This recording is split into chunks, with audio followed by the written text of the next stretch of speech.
Hi guys, in this video we'll be talking about how to make use of the Seller landing page builder.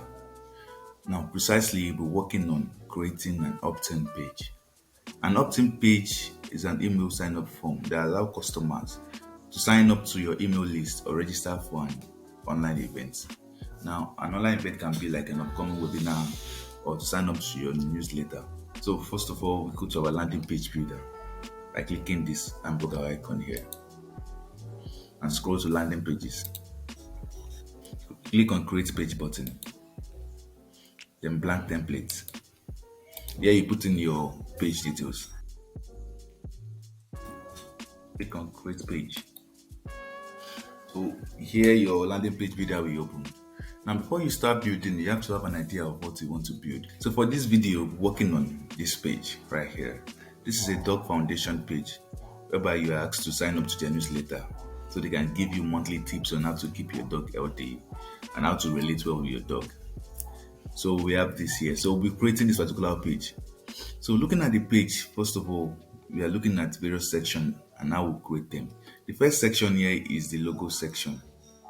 Now I added two logos here so that you can learn how to, this is a image logo and this is a text logo. So for people that don't have logo, so you can just use a text to create a logo. So the first section here is the logo. Also notice that this is a background image. They are using a background image in this page. That's one. We have the text section, the logo section, that's two. And we have this content section here. So I deliberately used an image that has the pictures, the people in the picture to the right so that I can put my text content to the left. And in your case, you might decide to put it in the center, however way that suits you, that you feel makes it looks good. So we'll be creating this section. This section is made up of a text, paragraph, another text, and a form. They are all in a container. Now in the last video, we talked about containers. The containers are used to set the size of a content.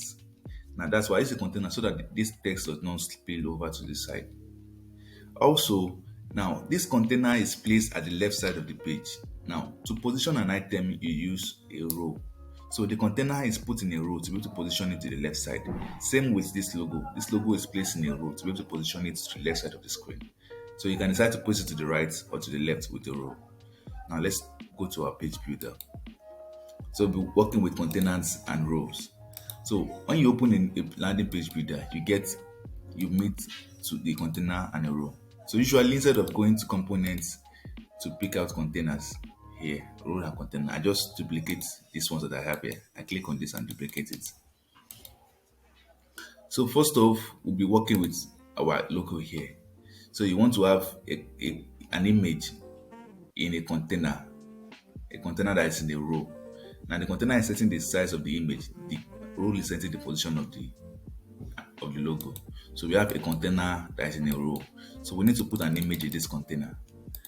So let's click on the image icon. The image icon right here. So we'll now go and upload our logo. I already have it here already, so you might have to click on upload files to upload yours. So I have mine already here. So click on this, then click on. That's how big it is. Now I'm using the container to set the size. So the container should be okay. Let's set the size of this first. Let's set the size of the image. Let's set this one to about 70. That's cool. It's so small. I set the height to 70. So let's make the container auto. Setting the container auto means that it moves to the size of the content. Now, the space inside this container right here is from padding. I told you padding is used to set space in a container.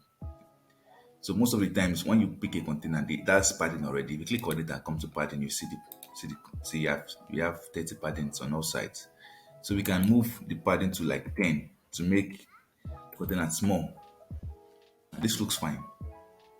This is fine. So we have our logo set already, our logo image. Now to work on text, we need a container as well because we need to put the text in the container to set the size. So let's pick a container from here. This is a container and drag it inside here to be able to work with it. So we are going to add the text inside. So we go to our text component. So this is the text. So let's say the text is what do we have here? We have dog home keepers. Dog home keepers. So let's say we are setting the size of this container now to auto to just be around the text. Just this. And like always, it has a padding. So we have to reduce the padding of this container. So let's say 20. That's how it looks. Yeah, it looks fine. Now, based on the page you are following, that's the background image. So you can decide to add the background image. You can even reduce the padding a bit if you wish. You can make it to about 18. It looks a bit smaller. That's fine. We add the background image to it, the background color rather. Add the background color to it, the background color of about the ash. Then we change the font of the text. The font is right here to this. Oh, now it looks small. We can increase the size of the font to this and make it bold. Now it looks fine. Now, based on this image, I separated both logos. So we can separate the logos with the row. I told you row is used to position items. We can position this here and this here. Now, first of all, I want it to be aligned in the center. So it is in a row because I want it to be a row. Now, align center. This particular align items align the content on a vertical scale. Now, if I put start, it goes to the top. If I go set center, it goes to the middle, end to the end. So I want it to be in center. And I want both of them to be separated. So I use between. End takes both of them to the end. Center, middle, start. So I use between. So with this, our first section is completed. You might want to increase or decrease however way you please, but this looks fine. So secondly, we're working on this section here, the section that contains the text and the form. So we want a container first. We want a container. We want a container. So let's drag out the container. I leave it in a form. Now notice that this container is in a row because it's the row that will position it. So we'll just leave our container in a row. Now you have to envisage what you want to work with. Are you going to be positioning the content? Are you going to be setting the size? So we want to set the size, that's why we're using a container, and we want to position it to the left side, that's why we're using a row. So the container is in a row, so this works fine. So we want the container to be 50% because we just want it like half of the page. So make it 50, the width 50%. So here we have a text, and a text, then a form. So we're putting in our components in it. So we have a text, a big one. Wow, didn't go in. A big one. We have a small one, two small ones. A small one, bring it down. And we can duplicate the small one too. And we have a form. So let's go to component and look for form. No, this is okay, this is here. And drag it to the screen. So it's supposed to be below. Now that's fine. Also, this form is supposed to be in the middle of this container. Like I told you, container does not set a position, only a row does. So we want to put this form in a row so that it can be in the middle. Because if you check the preview mode now, you can see that the container is right to the end. So I want this form to be in the middle of this text. So I'll put the form in a row as well. I can put this right inside this row and delete the container. What did I do? Yeah, okay, I'm deleting this container here. So I'm putting it in a row. You can just come to component and drag out the row in containers and put the form in it, however way it pleases you. So this is the form. So I'm going to put back the row and the form back in our container that we're working with. So that works. So this is a row to set the position of the container of the form. Hope you understand. So with this row, I'm setting the position to center and center. So anything I do here, the form will be in the center of this container. So this text, we're working on the text now. We are going to the image and copy. Welcome to Dog Keepers Foundation. Come here. it's too big, we are going to set the size to 4x. Make it bold and put the text in the center. Secondly, it's still white. It's white, but we'll work on the color later. We have this second text as well. You can just click on the second text and type it out here, whichever way pleases you. So we set this and let's copy the last text.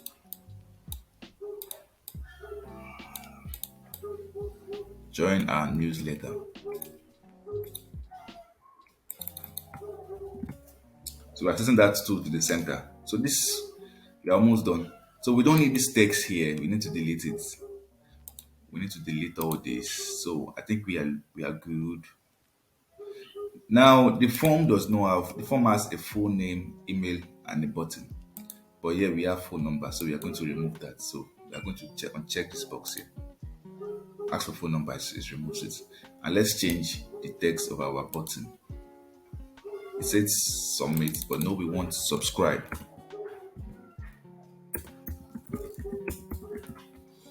We can increase the text size here in typography to like a bit, a little bit down, and make it bold, or increase it a bit. That's fine. Then we're going to change the color of the button to brown. Here, this is the color, background color of the button. So let's say somewhere kind of brown. This looks fine. Now I think we are almost done here. Let's see how it looks like in preview. Remember, preview shows you what it looks like. Not so bad. Okay, I feel we need to expand the form a bit. Look at this, a bit lengthy. Okay, so we want to do is, this is the row, this is the container. The container is set to auto. You need to increase the size to, let's say, 75% of this whole size. So let's see how it looks like now. I think it's a bit lengthy now. I think it's fine. You can increase it, you can reduce it, however way you please. So we have this here, we have this here, and we have this here. So that's fine. So we're almost done. Now let's put in our background image. Now remember I told you that to set a background image, it all has to be in a container. It all has to be in a container. You can only add a background image to a container. You cannot add a background image to the row. So we need to put all our contents in a container to be able to set the background image. So this is the container right here. I still have one container and one row. So I need to drag out my container from this row. Or basically just go out to the component and pick a background, pick a container. This is a container here. So let me delete the row. Yes, that's fine. So drag this in first, this first one. So it's in it, then drag this other one. So they are all in the container. So now we can set a background image. Now go to background, then click on the background image. Now you might have to upload a new background image, but I already have mine here, so I'm going to click on it. This is the background image I downloaded here. Let's click on select file. Then we now work to edit our background image. We don't want it to repeat. Look at it's repeating right here. This is here. No repeats. Background size to cover the whole page rather. To cover the whole page. Now we want to position it to, let's say, top center. Now let's see how it looks like. Yeah, it looks fine. Don't you agree? Now we want to work on the color, the fonts, and this blurry box right here. So I think that's all that's left for us to work with. So we want to change the color of this one to white. Change the color of the first text to white. This one to a bit harsh. And the last one to a shade of yellowish orange. This is something like this.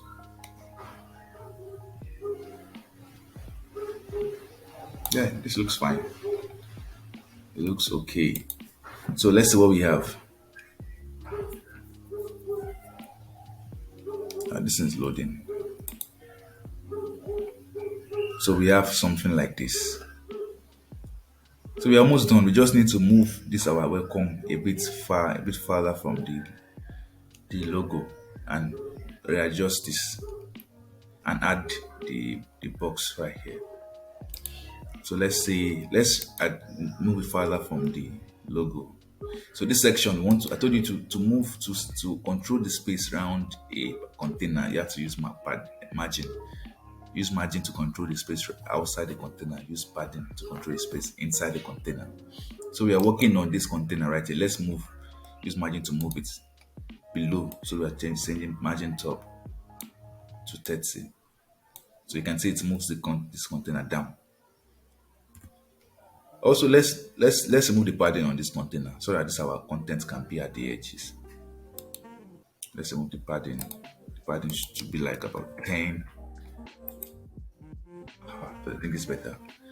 Now let's increase the size of this one. This looks not so good. So let's say it's okay. It's normal. I think it's fine. Let's reduce this one then to small. That looks okay. Let's move them together a bit and separate them from this big one a little bit. So you can just from here on you can just play around. You are almost done. It's almost fair. It's almost there. Oh, I think it's a little bit bigger than this. So let's increase the size to large and this to normal. And let's add the background effects. Now you have to go to background. Now the background is transparent, it's just blurry, so it's currently in transparent. This is transparent here, this one. Then you just increase the blur a little bit. That should be about it. We're almost done, we're not done yet. We need to add some padding to this box so that there's spaces inside. And we can move this a bit down. So we're adding padding to this. Let's make this about 40 top and bottom, and 30 left and right. Let's see how it looks like now. Yeah, I think we're almost done. I think this looks nice. I think this looks nice. We can work on our button. The color looks a bit light. And we can bring this a bit down. Our button is way too light. Let's bring it down with shade of brown.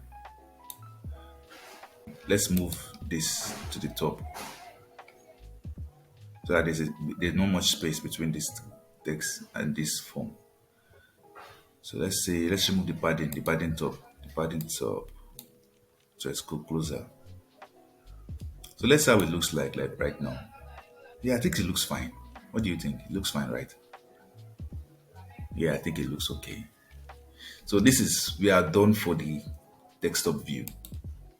Now before we move on to the tablet view, because you can edit how it looks like on the tablet view and the mobile view. So we need to add a function to this button so that when I click on the button, it sends the content of this form to your backend. So you want to have your email list service integrated to Selar. So you can either use MailChimp, ConvertKit, or SendPulse. So when you have them integrated to your Selar, the option comes out here. So that when they click on your form, whatever email and full name they add to this form, it gets sent to your email list on either of these email providers. I have integrated my MailChimp. I click on MailChimp. It loads up, asks me a couple of questions, I feel. So I have a list already on my email. I have this and tag customer or added via seller. This is the tag I use. So what I want to do, do I want a success message or I want to redirect them to a thank you page? You can create another page and redirect customers to when they put in their email and date and full name. So but I want a success message and successfully submitted. So that works. I've saved changes. So we are done with the desktop view. Now let's work with the tablet view. It's not hard, it's just quite very simple. That it looks a bit messy, but it's not so bad. So we want to work on this. Now this is scattered. Now first of all, we want to align them with a row. It should be on a row. That's fine. We want to set this container to auto, not 100%. Set this container also to auto, not 100%. Auto. Remember that you can use either. I'm just using both of them so that we can see how the bow works and separate them with between. We are back to normal. So you might want to reduce the font size of the size of this one, text size, maybe like two. It's too large. Reduce this also to like, okay, normal is fine. This to like small, so it does not look too pressed. So I think that looks fine. Then we can work a bit on this color. Let's add the color, make it a bit thicker so it can show right on the a bit lighter. So this is fine. So this is fine. Our even our mobile view too looks okay. You can increase the form a bit if you like. You can increase this, just reduce the padding to the side of this too. Let's say padding left should be like about 25, right as well. However you please, really, you can just walk around it and make it look a specific way. There's really no one way to how a page should look. It depends on who's building the page. So we have our desktop view, our tablet view rather, and we have our desktop view look this way. So when you are done with your page, you need to delete every other. I think we have deleted it. Okay, it's full. So you click on this view link button to view the live link of this page I've created. So it loads up right here. So this is our page. Now it looks very good. Now let's test this. When you put in a name, of name here, an email address, and click on subscribe, what does it do? And show successfully submitted. So this is how to create an opt-in form on Selar. Thank you.